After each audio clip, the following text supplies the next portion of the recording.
Hey guys, welcome to the Duel Links Entertainment YouTube channel. It's me, Kamell, and I'm back with another episode of meta analysis, this time for Infernity. Infernity is one of the newest decks from the main box, Infernity Destruction. And yeah, let's get right into it. It's been a while since I have done one of these, and usually I am joined by someone. However, I was willing to make an exception for the illustrious ShinySopheon. She is a longtime member of the Duel Links community, and I wanted to make sure I interviewed her in a way that made her feel most comfortable. Just for some background information, for those of you who do not know her, she is a longtime player of Duel Links, has some experience in other games like Smash, and she is a member of the Bricks and Potatoes clan in Duel Links, one of the top clans. So, very accomplished player, won a couple battle phases, including Battle Phase 82 with Infernities, which is why I decided to hold this interview with her. So, I asked her some questions about the deck, and she gave me a lot of answers to go through.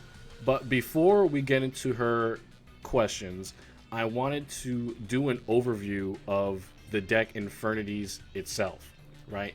This deck list that you are seeing on screen, the main deck is card by card what she played in Battle Phase 82 to win. The extra deck, there's a weird card in there because I don't have one of the cards, so don't look at that. So what you're seeing there is the core. So let's quickly go into the shop so that we can view the box in itself. So you will see here, I've gone through the box a couple times, and I stopped after I got 3 launcher and 2 Archfiend. The rest of the box, not that crazy. If you want to play Infernities, these are the only 2 cards you will get, and we will talk about why you will be playing them in sort of strange numbers in a moment. So most of the questions that I had to ask her were about her list, how it came to be, and what she experienced in the tournaments. Something you will learn in the Duel Links community is that a lot of the top players collaborate on social media, and everyone views each other's deck list when a new deck comes out and make their own changes to it and then play it in events. That is why Shiny played her deck in Battle Phase 82, and we'll get into how she went about it. So I will go over the base strategy of this deck list that is on screen. So essentially, Infernities is an OTK deck that must be played in a very unique playstyle, right? You're not going for your regular, use my back row to defend myself and then I'll just wail on them with monsters. In an OTK deck, you have to play around a strategy that lets you win the duel in one turn without fail. So let's look at how some of those things contribute to that. First, we have the skill Infernity Inferno, which I do believe is the best in slot and probably the only in slot skill that you can play for Infernities to make the deck viable. Can be used on your second turn and only on your second turn. Discard up to 2 cards from your hand, then send an equal number of Infernity monsters from your deck to your graveyard. So this skill is pretty particular, but it is extremely powerful. Your Infernity cards all have effects when you have no cards in your hand, and this skill lets you empty your hand and pitch Infernity monsters that you need in the graveyard from your deck to perform your combos. So let's look at the 2 main cards. Firstly, Infernity Archfiend. Just really quickly, when it is special summoned, you can add an Infernity card to your hand when you have no cards in your hand. That is what it does. It is mainly used to add Infernity Launcher, Infernity Mirage, or Infernity Barrier to your hand during different parts of the combo. And we'll get into that. I even have a nice replay to show you guys. So that is Infernity Archfiend, and the card that works in tandem with Infernity Archfiend is Infernity Launcher. Once per turn, you can send 1 Infernity monster from your hand to the graveyard just so you can empty your hand, and then you can target, when you have no cards in your hand, you can target up to 2 Infernity monsters in your grave, put them on the field. This combo is pretty nuts. when you use it in tandem with Infernity Beetle. This is a level 2 tuner that pretty much you're never going to use it for its effect. What you want to do is be able to send Infernity Archfiend and Infernity Beetle to the graveyard from your deck via the skill Infernity Inferno. This is why you only play one of these cards each, because you do not want to have them in your hand. Neither Infernity Archfiend or Infernity Beetle have value in your hand. Even if you normal summon them, you would rather summon the next card that I'm going to talk about, Infernity Mirage. This card cannot be special summoned from the graveyard. If you have no cards in your hand, you can tribute this card to select 2 Infernity monsters in your graveyard, special summon them. Now, this is very good because in the event that you do not open with the card Infernity Launcher, Infernity Mirage is another very easy way for you to get to your combo, as long as you activate your skill Infernity Inferno to pitch the 2 main monsters, Archfiend and Beetle, to the grave. This being the only card left in your hand is very good. Then the other Infernity card we have is Infernity Barrier. It is a negate of a spell trap or a monster effect, and you will be bringing this out at the end of your combo on the last summon of Infernity Archfiend. You will search it from the deck. Now, I want to talk about the core strategy of this deck, right? What are you doing? So, your main goal in Infernities is to set up a Synchro spam combo in one turn when your hand is empty. It is very easy to do this because when you empty your hand the first time and you activate the effect of Mirage or Launcher to summon your Beetle or your Archfiend from the grave, you'll have access to a level 6 Synchro. Then you send them to the grave. If your hand is still empty and you have other options such as Launcher, which you just added to your hand because you special summon Archfiend, you'll be able to Synchro summon a level 6 again. So the next part of this, after you're able to summon your Infernities, is summoning Coral Dragon. Coral Dragon is from the Chronicle of Glory mini box that came out right before this one. Is a UR in that box. And this is a Synchro tuner, which is very important in this deck. This card also has some powerful effects that allow you to manipulate your hand, which is extremely important in Infernities. You can discard one card and target opponent, your card your opponent controls, destroy it. Then, when it's sent to the field from graveyard, you draw one card. So, I think you're starting to see where this is going, right? You use Coral Dragon to manipulate the cards in your hand after it is summoned so that you can ensure that you can activate Infernity Launcher again to summon another level 6. Now, the second level 6 you summon will be situational depending on what you need to do. If you need an extra card in your hand, you will go for Stardust Charge Warrior. Only way you would need an extra card is if you need to activate the effect of Coral Dragon or Bionic, which is also a situational Synchro that can come out at the end of your combo, closer to the beginning, depending on your resources. So, once you have the 2 level 6 Synchros on the field, you want to put them together to make Assault Blackwing, Onimaru, the Divine Thunder. Basically, this guy has an effect where when he is Synchro summoned using only Synchro monsters, he gets 6,000 attack. He gains 3,000 attack in the damage step only. His attack doesn't become 6k. It gains 3,000. Very important to understand if you get hit by a trap card or something that will change its attack points. So now you've only got Onimaru on the field, and you can continue to use your Infernity cards because you have 2 free monster slots. You can Synchro summon again. Of course, the next Synchro monster you go into will be situational depending on the board. And then, after you do that Synchro summon, you will get another Launcher to your hand to special summon your Infernity Archfiend, and then he will search the Infernity Barrier to set you up for next turn. Great. So that's how the deck works. Let's talk the spell and traps. Most of the traps in this deck are there for you to ensure that you don't die turn 1 and to ensure that you can remove any threats from the board that your opponent sets up on your first turn. The most devastating for Infernities being Necro Valley. Back row and Necro Valley. So back row you get your Hatronades for back row, and Cosmic Cyclone and Bad Aim in particular can destroy Necro Valley without even having to interact with your other cards. It is very important that you are able to eliminate all back row that your opponent has before you go into your turn 2 when you will activate your skill. Infernities are a glass cannon OTK deck that will suffer greatly if they encounter even a single back row. So I haven't even gotten into the interview yet. I just wanted to give you guys that information before we get into it. So what did Shiny have to say to me? So let's go in. So the first question I asked her was, new box decks typically have a bad rep upon release when they aren't clearly broken. Oh, by the way, I'm going to play a replay in the background that I have. It's pretty sick. You guys are gonna be like, oh, Kamell, you're in gold, your replays don't mean anything. It's just to show you how the deck operates, alright? If you want to see some high-level replays, Ryan Circus did a Battle Phase recap video where they watched Shiny's games, so you should definitely check those out if you want some high-level replays. So, I'm going to get into it.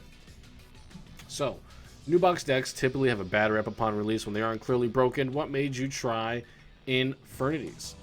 So, Shiny's main point was that she played Weather Painters first and wrote off Infernities as a bad deck, as many people did when the box got announced. They were like, there's not enough for it to pop off. There was not a clear way to... Oh, that is loud.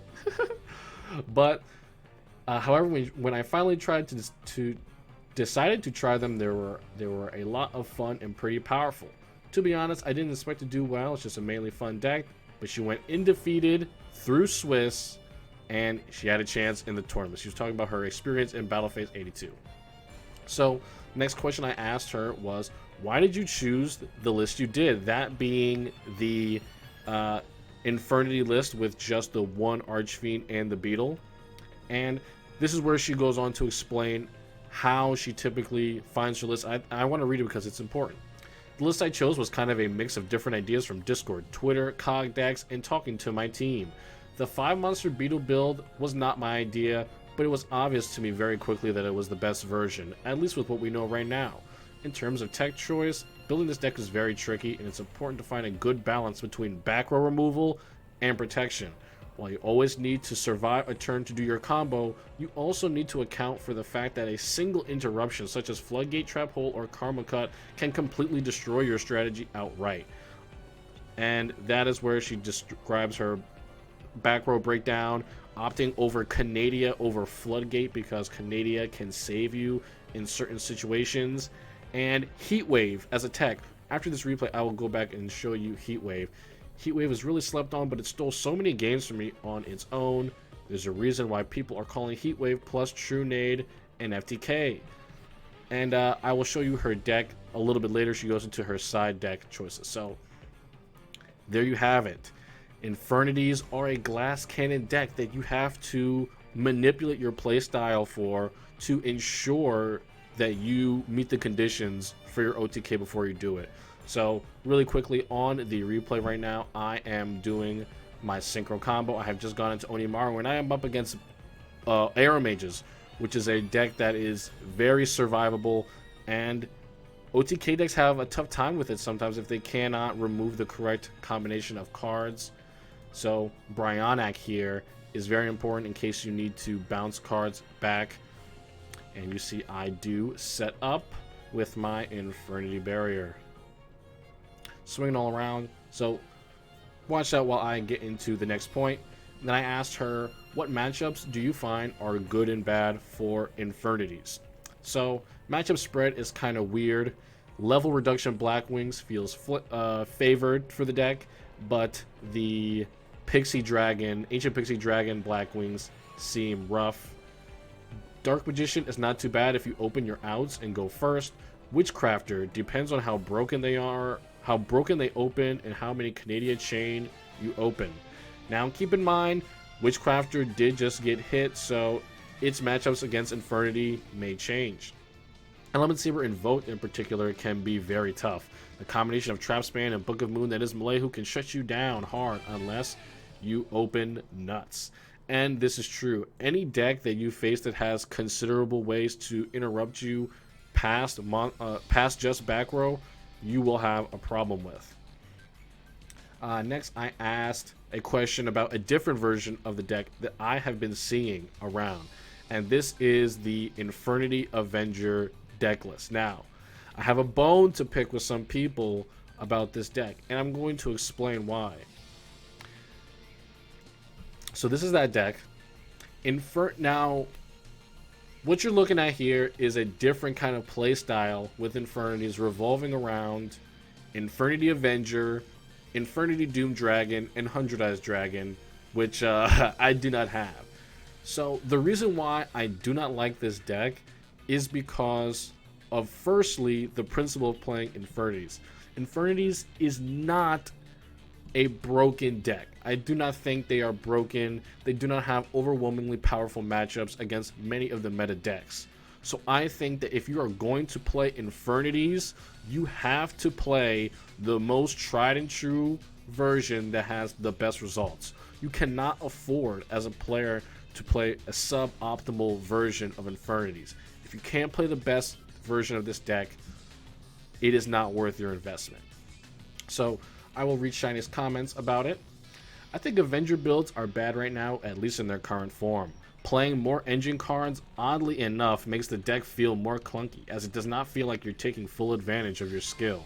The level 6 Synchro package combos together so well, allowing you to draw multiple cards and OTK easily. Also, the Avenger Engrave skill is not good either.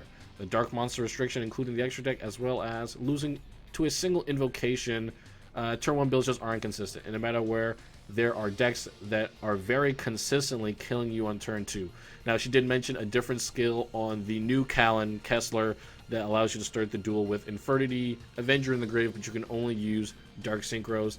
And I have to agree, this deck does not achieve the purpose of OTKing as well as the other deck. You purely have to play with what you have, and you can't synchro spam as much. With this version, you can synchro spam, use the synchro effects to further your Infernity plays, and then have full setup for next turn in the event that you do not OTK. So I asked her next, what is the win condition in your Infernity list? The win condition is surviving to your second turn and activating one of your 6 starters, those being the 3 launcher and 3 mirage. If you can resolve that without getting interrupted, you will win 95% of the time. That's it. And worded perfectly. In an OTK deck, if you do not meet your win conditions for a game, that's it. And you have to see that very quickly. In an OTK deck, you take advantage of how little time your opponent has to set up against you. And if you do not achieve your win condition before your opponent is allowed to set up, especially if they're playing a meta deck, Shiranui, Dark Magician, Witchcrafters, Element Sabers, there's not going to be anything you can do. You have one Infernity barrier for 1 negate. The one card I did not go over was Heat Wave, which is also very, very important to ensure that your opponent is not able to set up monsters, especially if they're playing a powerful deck. This card can only be activated at the start of main phase 1. Neither player can normal or special summon an effect monster until your next draw phase. So on your next turn, after you are done limiting your opponent, you can go. And you typically don't want to summon anything turn 1. All you want to do is set back row so that you can empty your hand for your combos next turn. Finally, she added some comments which I think were very good. I would like to say that I don't believe this deck is broken by any stretch of the word. It is extremely strong when the combo goes off, but losing to a single interruption is a huge deal. Personally, I believe Infernity is a solid tier 3 option. Nothing higher than that unless we see some crazy new build come out and take the meta by storm. This deck is fun as hell though, so I recommend giving it a try if you have the gems, money to burn, or just want a fun deck that can get you cog easily and maybe top a tournament. So, and I have to agree in that sense as well. Infernities, as an OTK deck, they are extremely glass cannon, and in Duel Links right now, that is not the best for the meta. I would not say, and I agree with her in saying that would not be anything higher than tier 3. And her next statement is even better. This deck is fun as hell. I had so much fun playing this deck right out of the box. It was so fun. I haven't had fun playing Duel Links in a long time. I had fun playing this deck. I recommend giving it a try if you have the gems money to burn. If you don't have money or gems to burn, you're saving gems trying to get staples, do not get this deck. Do you see how expensive this deck is? Do you see how many staple back row there is? I would not go for Infernities unless you already have all of these cards and you already have every other deck goal that you want to accomplish, and you only want to play this deck for fun. As long as you have everything else you need, then I would recommend you getting Infernities. Alright, so that is the end of the interview portion, and I just wanted to give my closing thoughts about it. Since ShinySopheon has won Battle Phase 82, there have been little to no Infernity tops in tournaments, and I do think that this is because there has due to a couple factors. Some people are playing the Avenger build, which is bad, and ShinySopheon is an extremely skilled player, and kind of her thing is playing new decks when they arrive in tournaments and doing well with them. So part of the reason I think that this deck won was because people were caught by surprise. But now that this deck is widely spread out, everyone knows where to interrupt it and how to interrupt it, it really becomes clear how powerful the deck is in comparison to others. And I can't say that it is overwhelmingly powerful enough to be called broken or crazy, just like she said. So I think that is going to be it for this video. If you have any questions in the comments for me, Shiny, about Infernities, anything, please let us know. At the time of you watching this video, the sign up link for the 1,000 subscriber Duel Links Entertainment Tournament should be down in the description. This is a tournament anyone can join. If you are on YouTube or you are on Twitch, just make sure you join the Discord. I will post the Discord link in the description, and the tournament sign up link will be there, I should say. So that is going to be fun. It's going to be a $100 uncapped tournament. Anyone can enter. We want to make it huge. So make sure you guys get in the Discord and show up for the stream. Anyone who has not seen a Battle Phase tournament live, it is a lot of fun. Alright, so you're definitely going to want to get in there and get some insight into the environment that these decks do play in. Really quickly, I did want to show ShinySopheon's trophy card that she won Battle Phase 82. So you can see her, let me move myself, her side deck is there. Artifact Lancia, more back row removal. Hollow Life Barrier for survival. I should have talked about this a little bit earlier. Light Imprisoning Mirror to negate light monster effects. That is likely for Witchcrafters. And yeah. So, before I close out, I want to thank ShinySopheon so much for giving me her time and her detailed responses in it. She is a longtime supporter of Duel Links Entertainment, and she is a great player. Thank you for the interview. That's it, guys. For me, let me know about Infernities in the comments, in the Discord. There's been a lot of Discord discussion lately, and I am loving it. Peace out, guys.